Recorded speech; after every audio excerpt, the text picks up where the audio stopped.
అందరికీ నమస్కారం.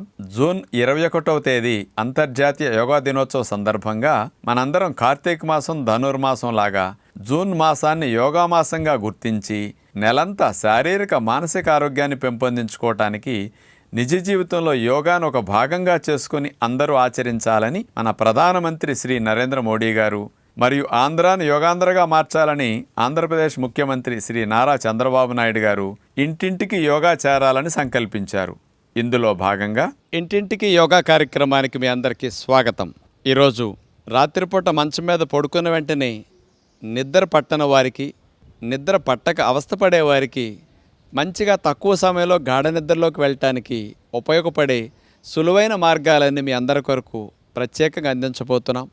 చాలామందికి కుటుంబ వ్యవహారాల్లో వచ్చే ఒత్తిడి వల్ల కానీ, ఉద్యోగ వ్యాపారాల్లో కలిగే మానసిక ఒత్తిడి వల్ల కానీ, ఇట్లాంటి యాంగ్జైటీ, స్ట్రెస్ ఇట్లాంటి సమస్యలు ఉన్నప్పుడు కానీ మంచం మీద పడుకున్న తర్వాత రకరకాల ఆలోచనలు వచ్చి మనసుని రిలాక్సేషన్లోకి వెళ్ళనివ్వకుండా, శరీరాన్ని నిద్రలోకి జారుకోనివ్వకుండా ఈ ఆలోచనలు అడ్డుపడుతూ ఉంటాయి. అంచేత ఆలోచనలు తొలగించుకోవటానికి కొంతమంది మాత్రలు కానీ, కొంతమంది మందు తాగటం కానీ, కొంతమంది మరొక పానీయాలేవో సేవించటం కానీ చేస్తూ ఉంటారు. అలాంటివి ఏమీ లేకుండా మీకు సహజంగా సైడ్ ఎఫెక్ట్స్ లేకుండా మంచి నిద్ర రావాలంటే యోగ విద్యలో కూడా కొన్ని సులభమైన ప్రాణాయామ టెక్నిక్స్ని మన ఋషులు మనకు అందించారు. అంత గొప్ప భారతీయ సంపదైన యోగ విద్యను, ప్రాణాయామ విద్యను ఇన్నాళ్ళు తెలుసో తెలియకో మనందరం దూరమయ్యాం. అలాంటి మానసిక ఆలోచనలను ఒత్తిడిని తగ్గించుకుని మంచిగా నిర్మలంగా శాంతంగా మానసిక స్థితి అయ్యేటట్లు చేయటానికి ప్రాణాయామ విద్యల్లో ముందుగా మనం చూడబోయేది చంద్రనాడి ప్రాణాయామం. మీరు హాయిగా మంచం మీద పడుకోవడానికి వెళ్ళినప్పుడు కాస్త కూర్చోండి, సుఖాసనంలో కూర్చోండి. హాయిగా దిండు వెనక వేసుకుని ఆనుకునైనా కూర్చోవచ్చు, కానీ నడుము లైన్గా ఉండాలి. మనం నడుము లైన్గా పెట్టి కుడిముక్కు రంధ్రం మీద బొటనవేలు పెట్టేసి మూసేసి, కుడిముక్కుని సూర్యనాడి అంటారు, కానీ రాత్రిపూట చంద్రనాడి చేయటం మంచిది. ఎందుకంటే మనసుని శాంతింపజేసి బాడీని మైండ్ని కూల్ చేయడానికి ఉపయోగపడుతుంది. కాబట్టి చంద్రనాడి ద్వారానే గాలిని కొంచెం దీర్ఘంగా తీసుకుంటూ దీర్ఘంగా వదలాలి. తలపైకి వెళ్తూ గాలి పీల్చండి, తల దింపుతూ గాలి వదలండి. ఇట్లా ఎక్కువ గాలిని తీసుకోవాలి, ఎక్కువ గాలిని వదిలేయాలి. గాలి ఎంత దీర్ఘంగా తీసుకుంటే ప్రాణాయామం చేయటం ద్వారా ఏమవుతుందో తెలుసండి, మనసుకి ఆలోచనలు తగ్గిపోతాయండి. మీరు ఒక 4 నిమిషాలు 3 నిమిషాలు ఈ చంద్రనాడి ప్రాణాయామం చేయండి. మీరు తర్వాత కళ్ళు మూసుకుని అబ్జర్వ్ చేసుకోండి. ఆలోచనల వేగం ఎంత తగ్గుతాయో, మీకు ఒత్తిడి వల్ల వచ్చిన రకరకాల ఘర్షణలైన విషయాలు ఏవి కూడా గుర్తుకు రావు. అలలు లేని నది ఎట్లా నిశ్చలంగా ఉంటుందో ప్రాణాయామం చేసేసరికి మీ మనసు అలా అయిపోతుందండి. అలా చంద్రనాడి ప్రాణాయామం ఒక 2-3 నిమిషాలు 4 నిమిషాలు తప్పనిసరిగా మీరు అందరూ చెయ్యాలి. చంద్రనాడి ప్రాణాయామం ద్వారా మానసిక స్థితి, ఆలోచనల పరంపర స్పీడ్ నుంచి స్లో అయిపోయి ఉంటుంది. మైండ్ కామ్ అవుతుంది. అలాంటి కామైన మనసుని ఇంకా కూల్గా కామ్గా చేయటానికి భ్రామరీ ప్రాణాయామం బాగా ఉపయోగపడుతుంది అన్నమాట. నడుము లైన్గా పెట్టి కూర్చుని 2 చూపుడు వేళ్ళని చెవుల్లో పెట్టేసి చెవురంధ్రాలు అట్లా నొక్కేసేసి నోరు మూసేసుకుని తేనెటీగా ఎలా జూంకారం చేస్తుంది అట్లాగే మనం అంటూ అలా అంటూ శ్వాస అయ్యేంత వరకు అలాగే మనం చేస్తుండాలి. మళ్ళీ దీర్ఘంగా శ్వాస తీసుకుని మరోసారి ఆ శబ్దాన్ని మనం గమనిస్తూ ఉండాలన్నమాట.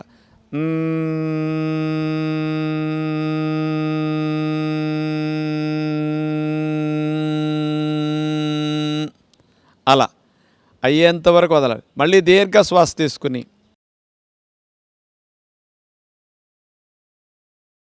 ఇట్లా మీరు 21 సార్లు చేయాలి.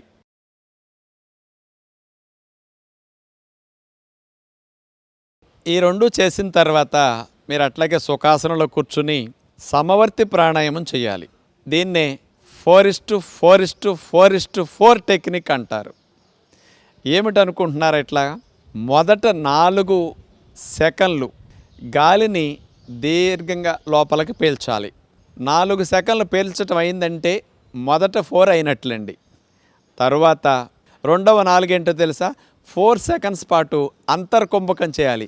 గాలి పీల్చాం కదా, గాలిని కుంభించి అట్లాగే 4 సెకండ్ల పాటు మీరు హోల్డ్ చేయాలి. మూడవ 4 ఏమిటో తెలుసా? గాలిని 4 సెకండ్ల పాటు పూర్తిగా వదిలేయాలి. చివరగా 4 బాహ్య కుంభకం. వదిలిన తర్వాత గాలిని మళ్ళీ పీల్చకుండా కుంభించి ఉంచాలి, అంటే గాలిని హోల్డ్ చేయాలి పీల్చకుండా. ఇట్లా 4. అందుకని 4:4:4:4 అన్నాం. సమవర్తి ప్రాణాయామం. ఇట్లా 4 సెకండ్లు అనేది ముందుగా మొదటి 4 చేద్దాం. మీరు కూడా అభ్యాసం ప్రారంభించండి. దీర్ఘంగా 4 సెకండ్ల గాలి పీల్చండి. రెండవ 4 సెకండ్ల గాలిని అట్లా కుంభించి హోల్డ్ చేయండి. మూడవ 4 గాలిని పూర్తిగా వదలండి. 4 సెకండ్లు కుంభించాలి. ఇప్పుడు ఒక రౌండ్ పూర్తయింది సమవర్తి ప్రాణాయామం.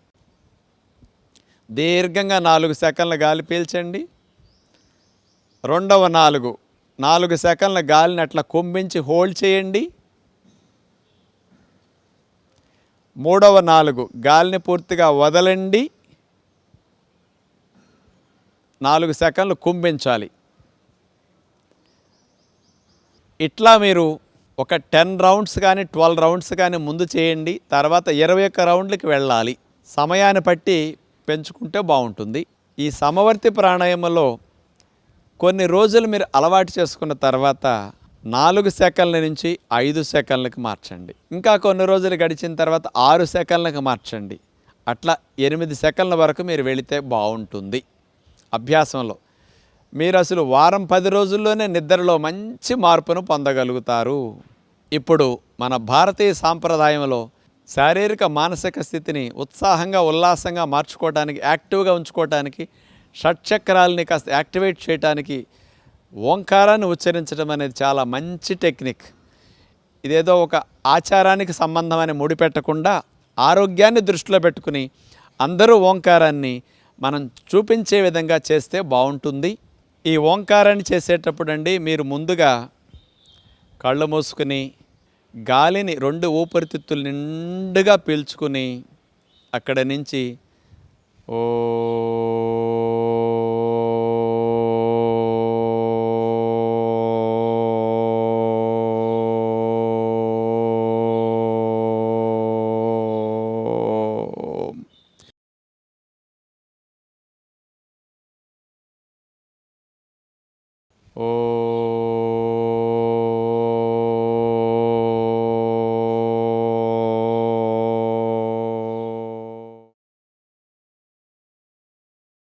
శ్వాసంత అయ్యే వరకు ఓంకారాన్ని ఉచ్చరించాలి.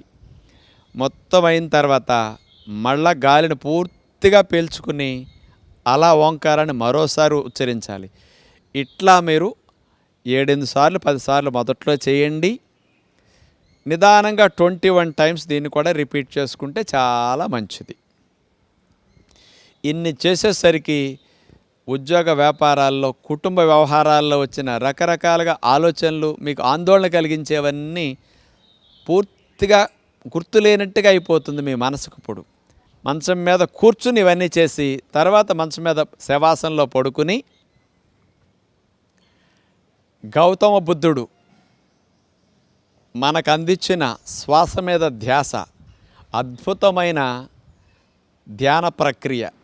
అలా శరీరాన్ని మొత్తం కాళ్ళను వాల్చేసేయాలి, ఫ్రీగా చేతులను వాల్చేసేయాలి, పట్టు లేకుండా వదిలేయాలి. కాళ్ళని, నడువు భాగాన్ని, పట్టు భాగాన్ని, వీపు భాగాన్ని, మెడ భాగాన్ని కూడా ఫ్రీగా వదిలేసేయాలి. అలా వదిలేసిన తర్వాత ముక్కు కింద భాగంలో 2 రంధ్రాలకు దిగువన పెదవి పై భాగం ఉంది కదా, ఆ భాగంలో మీరు మనసుని పెట్టి వెళ్ళే శ్వాసని, వచ్చే శ్వాసని మీరు గమనిస్తూ ఉండండి.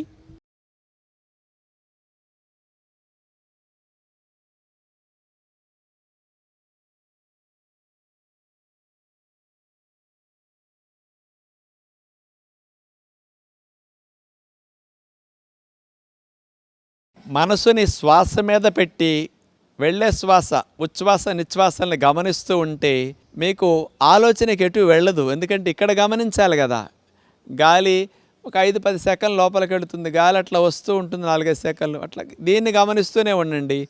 అలా గమనిస్తూ మీరు మధ్యలో ఆలోచనలు వస్తాయి, ఎక్కడికో మనసు వెళ్ళి మళ్ళీ తీసుకొచ్చి శ్వాస మీద ధ్యాస పెట్టేయండి. మీరు ఇట్లాగే గమనిస్తూ ఉంటే తెలియకుండా నిద్రలోకి జారుకుంటూ ఉంటారు. అంత మంచి టెక్నిక్ ఈ శ్వాస మీద ధ్యాస పడుకున్నప్పుడు చేయాలి. ముందు 5 ఇలా చేసి శవాసనలో శ్వాస మీద ధ్యాస ఇట్లా పెట్టండి. మరి మీ అందరికీ మంచిగా నిద్ర పట్టాలంటే ఆహార నియమం ఉంది. ఇది కనుక చేస్తే 5-6 రోజులు వారం తిరగకుండా మీరు పడుకున్న వెంటనే 5-10 నిమిషాలు నిద్రపోతారు. నిద్రపుచ్చే హార్మోన్ మెలటోనిన్ ఈ మధ్య కంటి మీద లైట్ పడటం ఎక్కువయ్యే కొద్దీ మెలటోనిన్ తగ్గిపోయింది. అందుకని కాస్త ఇంట్లో రాత్రిపూట 8-9 తర్వాత బెడ్ లైట్స్ ఉంచుకొని కంటి మీద ఫోకస్ లైట్లు పడకుండా కనుక జాగ్రత్త పడటం మంచిది.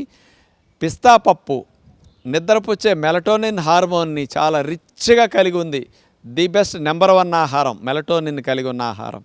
అలాంటి పిస్తా పప్పుల్ని ఉదయం నానబెట్టుకుంటే సాయంకాలం నానతాయి. నానబెట్టిన పప్పులన్నీ పెట్టుకోండి. సాయంకాలం పూట ఇతర డ్రై నట్స్ లాంటివి ఏదైనా పుచ్చగింజలు, గుమ్మడి గింజలు, వేరుశెనగ పప్పులు, కొబ్బరి ముక్కలు, కాస్త నువ్వులు ఏవైనా నానపెట్టుకుంటే మంచిది. మీ స్తోమత తగ్గట్టు ఏవి కొనుక్కోగలిగితే అలాంటివి కొనుక్కోండి పిస్తా పప్పుతో పాటు. ఈ నానిన విత్తనాలు పెట్టుకుని ఎండు ఖర్జూరాలు ఒక 5-6-10 పెట్టుకుని మీరు వాటిని ఎండు ఖర్జూరాలు నంచుకుంటూ ఇలా తినేస్తారు. జామకాయ, దానిమ్మ గింజ, బొప్పాయి మొక్కలు, అరటిపండు ఇట్లా ఏదైనా తీసుకోవచ్చు. డయాబెటీస్ ఉన్నవారైతే జామకాయ, దానిమ్మ, రేక్కాయలు ఇట్లాంటివి వాడుకుంటారు. డిన్నర్ ఉడికిన ఆహారం తినటం మానేసి న్యాచురల్ ఫుడ్స్ని, ఓన్లీ ఫ్రూట్స్ని మాత్రమే తినడానికి మీరు ప్రయత్నం చేయండి. అంటే ఎంత ఎర్లీగా బిఫోర్ 7-6 లోపు మీరు డిన్నర్ తినేయగలిగితే నిద్ర అంత మంచిగా వస్తుందన్నమాట. ఎందుకంటారా, విశ్రాంతి అంటే శరీర అవయవాలే కాదు కేవలం విశ్రాంతి తీసుకోవాల్సిందే. లోపల ఉన్న పొట్ట, ప్రేగులు, ప్యాంక్రియాస్, లివర్, గుండె, ఊపిరితిత్తులు ఇవన్నీ కూడా విశ్రాంతి తీసుకుంటే మంచి గాఢ నిద్ర అంటారు.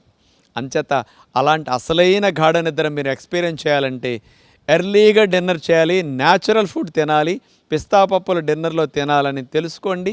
పిల్లలందరికీ కూడా ఇట్లా పెట్టండి, పెద్దలందరికీ కూడా ఇట్లాంటివి తినండి. ఇలాంటి నిద్ర పట్టకి ఇబ్బంది పడే మీ బంధువులు, స్నేహితులకు కూడా ఇలాంటి సమాచారాన్ని వీడియోలు షేర్ చేయటం రూపంలో అందించగలరని విజ్ఞప్తి చేస్తూ నమస్కారం.